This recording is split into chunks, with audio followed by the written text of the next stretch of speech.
शांति। आज 2 नवंबर 2023 की बाबा की साकार मुरली है।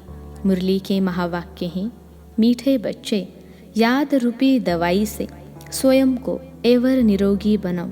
याद और स्वदर्शन चक्र फिराने की आदत डालो तो विक्रमाजित बन जाएंगे। प्रश्न है, जिन बच्चों को अपनी उन्नति का सदा ख्याल रहता है उनकी निशानी क्या होगी? तरह उनकी हर एक्ट सदा श्रीमत के आधार पर होगी। बाप की श्रीमत है, बच्चे देह अभिमान में न आओ, याद की यात्रा का चार्ट रखो, अपने हिसाब किताब का पोता मेल रखो, चेक करो कितना समय हम बाबा की याद में रहे, कितना समय किसको समझाया। गीत है, तू प्यार का सागर है। ओम शांति। यहाँ जब बैठते हो तो बाप के याद में बैठना है। माया बहुतों को याद करने नहीं देती क्योंकि देह अभिमानी है। कोई को मित्र संबंधी, कोई को खान पान आदि याद आता रहता है। यहाँ जब आते हो तो बाप का आह्वान करना चाहिए। जैसे लक्ष्मी की पूजा होती है तो लक्ष्मी का आह्वान करते हैं। लक्ष्मी कोई आती नहीं है, यह सिर्फ कहा जाता है। तो तुम भी बाप को याद करो अथवा आह्वान करो। बात एक ही है, याद से ही विकर्म विनाश होंगे। धारणा नहीं होती है क्योंकि विकर्म बहुत किए हुए हैं, जिस कारण बाप को भी याद नहीं कर सकते हैं। जितना बाप को याद करेंगे उतना विकर्माजित बनेंगे, हेल्थ मिलेगी। है बहुत सहज, परंतु माया अथवा पास्ट के विकर्म रुकावट डालते हैं। बाप कहते हैं, तुमने आधा कल्प अयथार्थ याद किया है, अभी तो प्रैक्टिकल में आह्वान करते हो क्योंकि जानते हो आने वाला है, मुरली सुनाने वाला है। परंतु यह याद की आदत पड़ जानी चाहिए। एवर निरोगी बनाने लिए सर्जन दवाई देते हैं कि मुझे याद करो, फिर तुम मेरे से आकर मिलेंगे। मुझे याद करने से ही वर्षा पाएंगे। बाप और स्वीट होम को याद करना है। जहाँ जाना है वह बुद्धि में रखना है। बाप ही यहाँ आकर सच्चा पैगाम देते हैं और कोई भी ईश्वर का पैगाम नहीं देते हैं। वह तो यहाँ स्टेज पर पाठ बजाने आते हैं और ईश्वर को भूल जाते हैं। ईश्वर का पता नहीं रहता है। उनको वास्तव में पैगंबर मैसेंजर कह नहीं सकते। यह तो मनुष्यों ने नाम लगाए हैं। वह तो यहाँ आते हैं, उनको अपना पाठ बजाना है तो याद फिर कैसे करेंगे? पाठ बजाते पतित बनना ही है, फिर अंत में पावन बनना है। पावन तो बाप ही आकर बनाते हैं। बाप की याद से ही पावन बनना है। बाप कहते हैं, पावन बनने का एक ही उपाय है, देह सहित जो भी देह के संबंध हैं उनको भूल जाना है। तुम जानते हो मुझ आत्मा को याद करने का फरमान मिला है, उस पर चलने से ही फरमान बरदार कहा जाएगा। जो जितना पुरुषार्थ करते हैं उतना फरमान बरदार है। याद कम करते तो कम फरमान बरदार हैं। फरमान बरदार पद भी ऊंच पाते हैं। बाप का फरमान है, एक तो मुझ बाप को याद करो, दूसरा नॉलेज को धारण करो। याद नहीं करते तो सजाएं बहुत खानी पड़ती। स्वदर्शन चक्र फिराते रहेंगे तो बहुत धन मिलेगा। भगवानुवाच, मुझे याद करो और स्वदर्शन चक्र फिराओ, अर्थात ड्रामा के आदि मध्य अंत को जानो। मेरे द्वारा मुझे भी जानो और सृष्टि के आदि मध्य अंत का चक्र भी जानो। 2 बातें मुख्य हैं, इस पर अटेंशन देना है। श्रीमत पर पूरा अटेंशन देंगे तो ऊंच पद पाएंगे। रहम दिल बनना है, सबको रास्ता बताना है, कल्याण करना है। मित्र संबंधियों आदि को सच्ची यात्रा पर ले जाने की युक्ति रचनी है। वह है जिस्मानी यात्रा, यह है रूहानी यात्रा। यह स्पिरिचुअल नॉलेज कोई के पास नहीं है। वह है सब शास्त्रों की फिलॉसफी। यह है स्पिरिचुअल रूहानी नॉलेज। सुप्रीम रूह यह नॉलेज देते ही है, रूहों को समझाकर वापस ले जाने के लिए। कई बच्चे यहाँ आकर बैठते हैं तो कोई लाचारी बैठते हैं। अपनी स्व उन्नति का कुछ भी ख्याल नहीं है। देह अभिमान बहुत है, देही अभिमानी हो तो रहम दिल बने, श्रीमत पर चले, फरमान बरदार नहीं है। बाप कहते हैं अपना चार्ट लिखो, कितना समय याद करते हैं, किस किस समय याद करते हैं, आगे चार्ट रखते थे। अच्छा, बाबा को न भेजो, अपने पास तो चार्ट रखो, अपनी शक्ल देखनी है। हम लक्ष्मी को वरने लायक बने हैं। व्यापारी लोग अपने पास पोता मेल रखते हैं, कोई कोई मनुष्य अपनी सारे दिन की दिनचर्या लिखते हैं। एक हॉबी रहती है लिखने की। यह हिसाब किताब रखना तो बहुत अच्छी बात है कि कितना समय हम बाबा की याद में रहें, कितना समय किसको समझाए। ऐसा चार्ट रखें तो बहुत उन्नति हो जाए। बाप राय देते हैं ऐसे ऐसे करो। बच्चों को अपनी उन्नति करनी है। माला का दाना जो बनते हैं उनको पुरुषार्थ बहुत करना है। बाबा ने कहा था ब्राह्मणों की माला अभी नहीं बन सकती हैं, अंत में बनेगी जब रुद्र की माला बनेगी। ब्राह्मणों की माला के दाने बदलते रहते हैं। आज जो 3-4 नंबर में है, कल वह लास्ट में चले जाते हैं। कितना फर्क हो जाता। कोई गिरते हैं तो दुर्गति को पा लेते।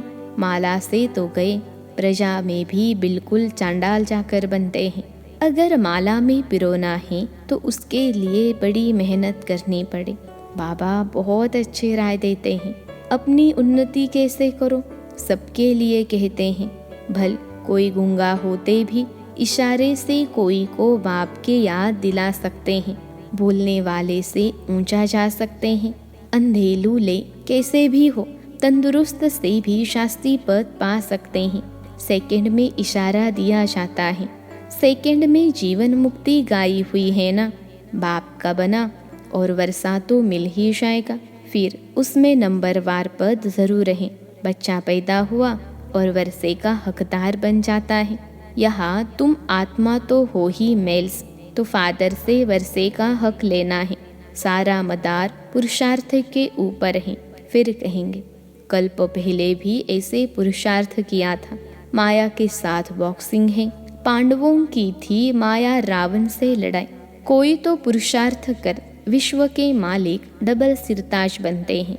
कोई फिर प्रजा में भी नौकर चाकर बनते हैं। सभी यहाँ पढ़ रहे हैं। राजधानी स्थापन हो रही है। अटेंशन जरूर आगे वाले दोनों तरफ जाएगा। 8 दाने कैसे चल रहे हैं, पुरुषार्थ से मालूम पड़ता है। ऐसे नहीं अंतर्यामी है, सबके अंदर को रीढ़ करते हैं। नहीं, अंतर्यामी माना जाने जाननहार। ऐसे नहीं कि हर एक के दिल की बात बैठकर जानते हैं। जाने जाननहार अर्थात नॉलेजफुल हैं। सृष्टि के आदि मध्य अंत को जानते हैं। एक एक की दिल को थोड़े ही बैठ रीड करेंगे। मुझे थॉट रीडर समझा है क्या? मैं जाने जाननहार हूँ अर्थात नॉलेजफुल हूँ। पास्ट प्रेजेंट फ्यूचर को ही सृष्टि का आदि मध्य अंत कहा जाता है। यह चक्र कैसे रिपीट होता है उसकी रिपीटेशन को जानता हूँ। वह नॉलेज तुम बच्चों को पढ़ाने आता हूँ। हर एक समझ सकते हैं कि कौन कितनी सर्विस करते हैं, क्या पढ़ते हैं। ऐसे नहीं कि बाबा एक एक को बैठ जानते हैं। बाबा सिर्फ यह धंधा थोड़े ही बैठ करेंगे। वह तो जाने जाननहार मनुष्य सृष्टि का बीज रूप नॉलेजफुल है। कहते हैं मनुष्य सृष्टि के आदि मध्य अंत और जो मुख्य एक्टर्स हैं उनको जानता हूँ। बाकी तो अथाह रचना है। यह जानी जाननहार अक्षर तो पुराना है। हम तो जो नॉलेज जानता हूँ वह तुमको पढ़ाता हूँ। बाकी तुम क्या क्या करते हो वह सारा दिन बैठकर देखूंगा क्या? मैं तो सहज राजयोग और ज्ञान सिखलाने आता हूँ। बाप कहेंगे बच्चे तो बहुत हैं। मैं बच्चों के आगे प्रत्यक्ष हुआ हूँ। सारी कारोबार बच्चों से है। जो मेरे बच्चे बनते हैं उनका मैं बाप हूँ। फिर वह सगा है व लगा है सो मैं समझ सकता हूँ। हर एक की पढ़ाई है। श्रीमत पर एक्ट में आना है। कल्याणकारी बनना है। तुम बच्चे जानते हो बृहस्पति को वृक्षपति डे कहा जाता है। वृक्षपति भी ठहरा, शिव भी ठहरा, है तो एक ही। गुरुवार के दिन बच्चों को स्कूल में बिठाते हैं, जैसे सोमनाथ का दिन सोमवार है, शिव बाबा सोमरस पिलाते हैं। यूँ नाम तो उनका शिव है, परंतु पढ़ाते हैं इसलिए सोमनाथ कह दिया है। रुद्र भी शिव बाबा को कहा जाता है। रुद्र ज्ञान यज्ञ रचा तो ज्ञान सुनाने वाला हो गया। नाम बहुत रख दिए हैं तो उसकी समझानी दी जाती हैं। शुरू से यह एक ही यज्ञ चलता है। किसी को भी पता नहीं है कि सारी पुरानी सृष्टि की सामग्री इस यज्ञ में स्वाहा होनी है। जो भी मनुष्य है, जो कुछ भी है, तत्वों सहित सब परिवर्तन होना है। यह भी बच्चों को देखना है। देखने वाले बड़े महावीर चाहिए। कुछ हो जाए भूलना नहीं है। मनुष्य तो हाय हाय त्राही त्राही करते रहेंगे। पहले पहले तो समझाना है। थोड़ा ख्याल करो, सतयुग में एक ही भारत था, मनुष्य बहुत थोड़े थे, एक धर्म था। अभी कलयुग अंत तक कितने धर्म हैं, यह कहाँ तक चलेंगे। कलयुग के बाद जरूर सतयुग होगा। अभी सतयुग की स्थापना कौन करेगा? रचता तो बाप ही है। सतयुग की स्थापना और कलयुग का विनाश होता है। यह विनाश सामने खड़ा है। अभी तुम्हें बाप द्वारा पास्ट, प्रेजेंट, फ्यूचर का नॉलेज मिला है। यह स्वदर्शन चक्र फिराना है। बाप और बाप की रचना को याद करना है। कितनी सहज बात है। गीत है, तू प्यार का सागर है। चित्रों में ocean of knowledge, ocean of bliss लिखते हैं, उसमें ओशन ऑफ लव अक्षर जरूर आना चाहिए। बाप की महिमा बिल्कुल अलग है। सर्वव्यापी कहने से महिमा को ही खत्म कर देते हैं, तो ओशन ऑफ लव अक्षर जरूर लिखना है। यह बेहद के माँ बाप का प्यार है, जिसके लिए ही गाते हैं तुम्हारी कृपा से सुख घनेरे, परंतु जानते नहीं हैं। अब बाप कहते हैं तुम मेरे को जानने से सब कुछ जान जाएंगे। मैं ही सृष्टि के आदि मध्य अंत का ज्ञान समझाऊंगा। एक जन्म की बात नहीं, सारे सृष्टि के पास्ट, प्रेजेंट, फ्यूचर को जानते हैं तो कितना बुद्धि में आना चाहिए। जो देही अभिमानी नहीं बनते हैं उन्हें धारणा भी नहीं होती है। सारा कल्प देह अभिमान चला है। सतयुग में भी परमात्मा का ज्ञान नहीं रहता। यहाँ पाठ बचाने आए और परमात्मा का ज्ञान भूल गए। यह तो समझते हैं आत्मा एक शरीर छोड़ दूसरा लेती है, परंतु वहाँ दुख की बात नहीं है। यह बाप की महिमा है। ज्ञान का सागर, प्रेम का सागर है। एक बूंद है। मन मना भव, मध्याजी भव। यह मिलने से हम विषय सागर से क्षीर सागर में चले जाते हैं। कहते हैं ना, स्वर्ग में दूध घी की नदियाँ बहती हैं। यह सब महिमा है। बाकी नदी कोई दूध घी की थोड़े ही हो सकती है। बरसात में तो पानी निकलेगा, घी कहाँ से निकलेगा? यह बड़ाई दी हुई है। यह भी तुम जानते हो। स्वर्ग किसको कहा जाता है? भल अजमेर में मॉडल है, परंतु समझते कुछ भी नहीं। तुम कोई को भी समझाओ तो झट समझ जाएंगे। जैसे बाप को आदि मध्य अंत का ज्ञान है, वैसे तुम बच्चों की बुद्धि में भी फिरना चाहिए। बाप का परिचय देना है, एक्यूरेट महिमा सुनानी है। उनकी महिमा अपरम अपार है। सब एक समान नहीं हो सकते। हर एक को अपना अपना पार्ट मिला हुआ है। आगे चल देखेंगे। दिव्य दृष्टि में जो बाबा ने दिखाया है वह फिर प्रैक्टिकल होना है। स्थापना और विनाश का साक्षात्कार कराते रहते हैं। अर्जुन को भी दिव्य दृष्टि से साक्षात्कार कराया था, फिर प्रैक्टिकल में देखा। तुम भी इन आँखों से विनाश देखेंगे। वैकुंठ का साक्षात्कार किया है, वह भी जब प्रैक्टिकल में जाएंगे तो फिर साक्षात्कार बंद हो जाएगा। कितनी अच्छी अच्छी बातें समझाते हैं, जो फिर बच्चों को औरों को समझानी है। बहनों भाइयों, आकर ऐसे बाबा से वर्षा लो इस ज्ञान और योग के द्वारा। बाबा निमंत्रण पत्र को करेक्ट कर रहे हैं, नीचे सही करते हैं। तन मन धन से ईश्वरीय सेवा पर उपस्थित हैं। इस कार्य के लिए आगे चल महिमा तो निकलनी है।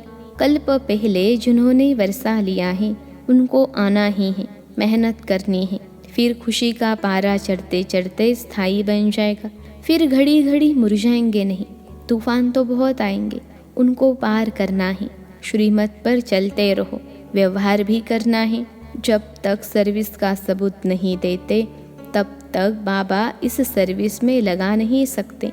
अच्छा, मीठे मीठे सिखिलते बच्चों प्रति माता पिता बाप दादा का याद प्यार और गुड मॉर्निंग। रूहानी बाप की रूहानी बच्चों को नमस्ते। हम रूहानी बच्चों की सिखिलते रूहानी माता पिता बाप दादा को याद प्यार, गुड मॉर्निंग और नमस्ते बाबा नमस्ते। धारणा के लिए मुख्य सार। पहली पॉइंट है, श्रीमत पर पूरा अटेंशन देकर अपना और दूसरों का कल्याण करना है। सबको सच्ची यात्रा करानी है, रहमदिल बनना है। दूसरी पॉइंट है, बाप के हर फरमान को पालन करना है। याद व सेवा का चार्ट जरूर रखना है। स्वदर्शन चक्र फिराना है। आज का वरदान है, सच्चे दिल से साहिब को राजी करने वाले राजयुक्त युक्ति युक्त योग युक्त भव। सच्चे दिल से साहिब को राजी करने वाले राजयुक्त युक्ति युक्त योग युक्त भव। विश्लेषण है, बाप दादा का टाइटल दिल वाला दिलाराम है। जो सच्ची दिल वाले बच्चे हैं उन पर साहिब राजी हो जाता है। दिल से बाप को याद करने वाले सहज ही बिंदु रूप बन सकते हैं। वह बाप की विशेष दुआओं के पात्र बन जाते हैं। सच्चाई की शक्ति से समय प्रमाण उनका दिमाग युक्ति युक्त यथार्थ कार्य स्वतः ही करता है। भगवान को राजी किया हुआ है, इसलिए हर संकल्प, बोल और कर्म यथार्थ होता है। वह राजयुक्त युक्ति युक्त योग युक्त बन जाते हैं।